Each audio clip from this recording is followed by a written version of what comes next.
इसी सिंधु दरिया के साथ खड़े होके भारत को कहना चाहूंगा कि सिंधु हमारा है और सिंधु हमारा रहेगा।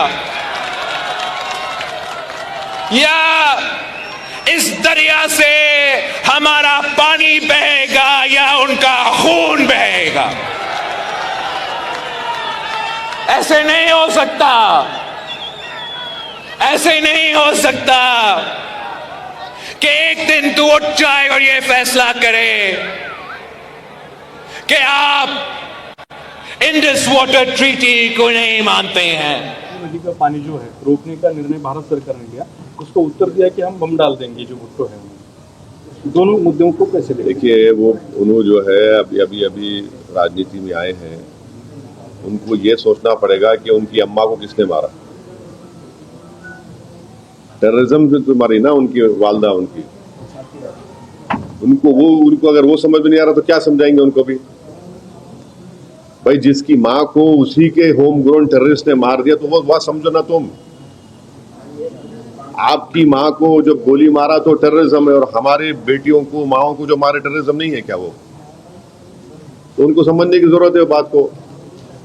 तो जहां तक इंडस वाटर ट्रीटी का सवाल है, देखिए, ये वर्ल्ड बैंक ने एग्रीमेंट करा था 1960 में, मगर अब गवर्नमेंट डिसीजन लिया, ठीक है, मगर हम पानी कहाँ रखेंगे? पानी कहाँ रखते भाई? पानी रखने की जगह भी तो ना अपने को। तो हमको वो पानी स्टोरेज की जगह बनाना पड़ेगा, पर पानी तो जाना पड़ेगा। तो वो गवर्नमेंट डिसीजन लिया है, ठीक है, हम उस पर गवर्नमेंट का फैसला है, कैबिनेट कमेटी ऑन सिक्योरिटी में गवर्नमेंट डिसीजन लिए, हम उसको मानते हैं। देश में खुदा पूछकर मारा गया, ऐसा लगता है? बिल्कुल बिल्कुल। देखिए, वही तो हम कह रहे हैं कि आईएसआई हो या आईसिस हो, आईसिस खुरासान हो, या फिर आपके जो डीप स्टेट है या एस्टेब्लिशमेंट है पाकिस्तान का, वो तो यही चाहते हैं कि इस देश में हमेशा के लिए हिंदू मुसलमानों के झगड़े चलते रहें। तो इसीलिए उन्होंने हरकत की, और उनका वहाँ कश्मीर में जाकर नॉन मुस्लिम को, हमारे हिंदू भाई बहनों को मारने का मकसद एक ही था कि कश्मीर को बताना चाह रहे थे कि यहाँ कोई नॉन मुस्लिम नहीं आ सकता। तो उनका मकसद वही है। तो हम पूरे देशवासियों से अपील कर रहे हैं कि आप ऐसे वक्त पे, अपनी पॉलिटिकल डिफरेंसेस होंगे, मगर आप उन लोगों को कामयाब होने मत दीजिए जो इस देश को कमजोर करना चाहते हैं, इसकी यूनिटी को कमजोर करने करके। कश्मीर पर जैसा कि नाम लेकर मारा गया कहा जा रहा है, तो उसी तरह से हर मुल्क में हिंदू मुस्लिम किया जा रहा है। बीजेपी के लीडर जो है तो नाम लेकर पूछ कर मार रहे हैं। दादर का वाकया सामने आया है। तो ठीक है, वो जो कर रहे हैं गलत कर रहे हैं, वो लोग मुल्क के मुफाद में काम नहीं कर रहे, हम उसका मजम्मत करते, कंडेम करते हैं। अब आपके ही डिप्टी चीफ मिनिस्टर महाराष्ट्र के, वो खुद बोल रहे कि वो जो बच्चा जो जान दे दिया अपनी, आदिल, वो तो अपनी जान दे दिया ना। वो कहाँ देख रहा था कि मुसलमान है, हिंदू देख रहा, इंसान को देख रहा था। वो जान बचाने के लिए वो टेररिस्ट से वेपन छीनने की कोशिश किया, उसको मार दिए।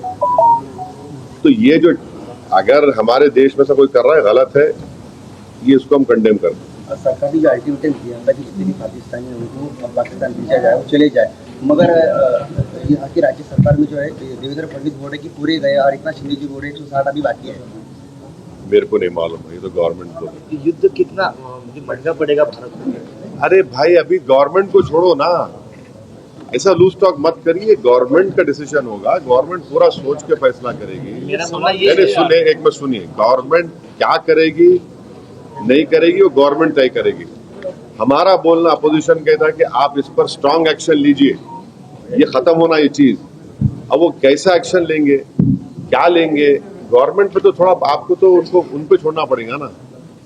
अब ये टीवी चैनल पे एंकर बैठकर ऐसा बोल रहे, ऐसा होगा ऐसा, अरे भाई ये मजाक है क्या? ये ऐसा गवर्नमेंट तय करेगी, तो क्या डिसीजन होगा वो तय करेंगे। मगर हम मेरा डिमांड ये है कि पाकिस्तान को फिर से FATF की ग्रे लिस्ट में लाना जरूरी है। फाइनेंशियल एक्शन टास्क फोर्स में उनको ग्रे लिस्ट में लाए।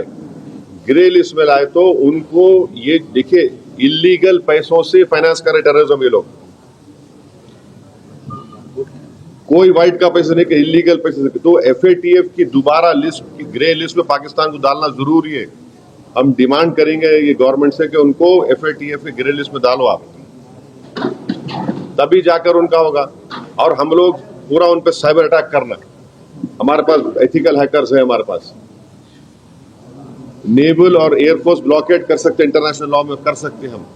और अगर कल कोई एक्शन गवर्नमेंट लेगी तो यूनाइटेड नेशन का कानून है आर्टिकल 51 जो सेल्फ डिफेंस में आपको राइट देता, और नॉन स्टेट एक्टर्स के खिलाफ भी आप एक्शन ले सकते। तो ये सब चीजें हैं। और भारत के संविधान में आर्टिकल 355 है। 355 के तहत कोई स्टेट में अगर एक्सटर्नल एग्रेशन होता तो सरकार की जिम्मेदारी उसको रोकने की। अभी जो भारत पाकिस्तान का जो मसला चल रहा है, युद्ध होने की कगार पर ये सब आ चुका है, क्या भूमिका है? नहीं, देखिए ऐसा मत बोला करिए आप और हम जाके युद्ध नहीं लड़ने वाले हैं, वो सरकार तय करेगी। और हमको ऐसा लूज टॉक नहीं करनी चाहिए, ये गवर्नमेंट तय करेगी। मगर हमारा एक ही गवर्नमेंट से डिमांड है कि ये जो मोदी सरकार की जो डिटेरेंस पॉलिसी है उसको दोबारा उनको देखने की जरूरत है, क्योंकि सर्जिकल स्ट्राइक हुआ और फिर बालाकोट हुआ और देश को ये बताया गया था कि अब इसके बाद ये लोग इस तरह की हरकत नहीं करेंगे, मगर फिर कर रहे हैं। और रीसी एक मुकाम है वैष्णो देवी के पास, पिछले साल जुलाई में 60 टूरिस्ट को मारे थे वहां पे। तो ये डिटेरेंस पॉलिसी देखने की जरूरत है। और ऑल पार्टी मीटिंग में पूरे अपोजिशन ने गवर्नमेंट को कहा कि आप एक्शन लीजिए, जो आप सही समझते हम सपोर्ट करेंगे, ताकि मरने वाले परिवारों से इंसाफ हो सके और ये दोबारा ऐसी हरकत नहीं होना। तो हम लोग तो पूरा गवर्नमेंट को सपोर्ट करें, तो क्या एक्शन लेंगे वो गवर्नमेंट बताएगी, हमको नहीं मालूम, आपको मालूम, गवर्नमेंट तय करेगी। मगर हमारा मानना यह है कि पाकिस्तान में ये मौजूद है, ये टेररिस्ट, उनको वहीं से सपोर्ट किया जाता, उनको तैयार किया था, फाइनेंस किया जाता, और अनफॉर्चुनेटली वो बॉर्डर क्रॉस कर किया है, पहलगाम तक आ गए। तो और चाहे 26/11 का हो, पाकिस्तान से आए थे, उस वक्त भी वो लोग डिनाई किए, पहले दम नहीं किए, पर जब अजमल कसब पकड़ा गया तो उनको एक्सेप्ट करना पड़ा।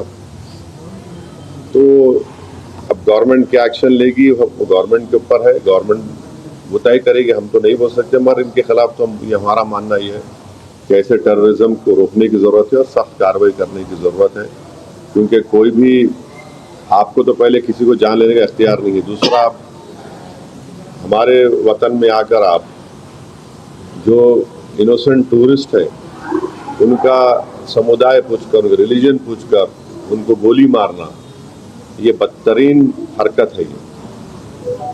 और पाकिस्तान इन चीज़ों को रोकना ज़रूरी है। पाकिस्तान ये समझना ज़रूरी है कि आप किस देश के खिलाफ ये कार्रवाई कर रहे हैं। उनका जो एनुअल बजट है, हमारी मिनिस्ट्री ऑफ डिफेंस का बजट उससे बढ़ के है। और वो लोग जो है भारत से उनका टाइम आधा घंटा पीछे है, उन्होंने आधा घंटा पीछे नहीं है, उन्होंने 30 साल पीछे भारत से। और वहाँ के जो पॉलिटिशियन जो ये क्या बोलते बड़बड़ापन बोलते हैं ना, ये बकबक कर रहे हैं ना, मत करो ऐसा। आप ये ठीक नहीं है। आपके घर में आप इन शैतानों को पाल रहे हैं। आपके पास बलूचिस्तान का मसला है, आपका टीटीपी का मसला है, आप उसको देखो। आप क्या बना सकते हैं वहां पे? दवाएं नहीं बना सकते, मलेरिया की दवा नहीं बना सकते, तुम क्या बात कर रहे हैं आप? तो ये इस तरह के जो बातें